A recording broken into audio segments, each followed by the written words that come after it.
नमस्कार, मी सुप्रिया.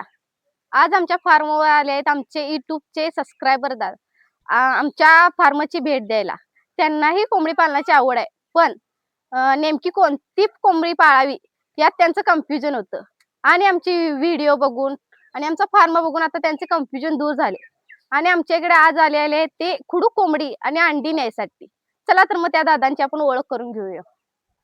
दादा, दादा तुमचं नाव सांगा. माझं नाव ऋषिकेश आहे. मी कुर्लीचा आहे आणि गेले 1 वर्ष झालं मी फिरतोय की मला काहीतरी शेतीविषयी साईड बिझनेस करायचा होता. मग मी सर्वप्रथम डीपी क्रॉस हा कोंबडी पालन करायचं म्हणून मी आमचं शेड वगैरे तयार करून ठेवलं. नंतर त्याचा खाद्याचा खर्च वगैरे बघून मी थोडं थांबवलं आणि असंच फिरता आणि यूट्यूब चॅनलवर बघता गावरान कोंबडी पालन करायची इच्छा होती. त्यात मला माझ्या बायकोने सुद्धा सांगितले गावरान अंडी मिळत नाहीत आणि आपण तेच करूया. म्हणून मी यूट्यूबवरती बघत असताना किंवा बाहेर कामं चालू असताना बघता मला तुमचे व्हिडिओ भेटले, फार्म आवडला आणि मी आता तो व्हिजिट द्यायला आलोय. तुम्ही आमच्याच फार्म सारखे नियोजन करून कोंबडी पालन करणार काय? होय. असंच करणार आहे. माझं शेड ऑलरेडी तयार आहे आणि 3 गुंठ्यामध्ये मी असं कंपाऊंड मारून करणार आहे. मग फक्त शिकायसाठी सुरुवात करायसाठी मी त्याला कुडू कोंबडी आणि अंडी घेऊन चाललोय. जास्त मोठं घेऊन रिस्क घेण्यापेक्षा ह्या गवतातच घालायचं. बरं. हे जे गवत आहे ह्या गवतात जर तुम्ही रवून बसवली तर त्या अंड्याला पाण्याचं प्रमाण हे जे मिळणार ते ओके मध्ये मिळणार. अंडी आपली खराब कमी होणार आणि सगळ्यातनं पिल्ली व्यवस्थितरित्या निघणार.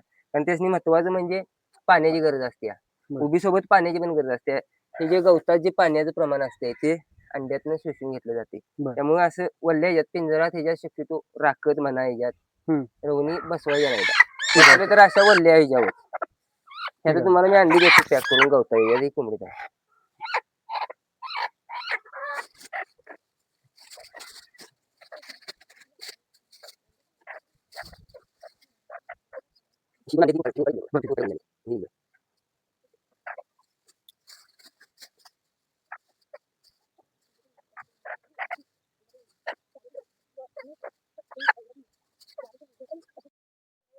हे घ्या दादा.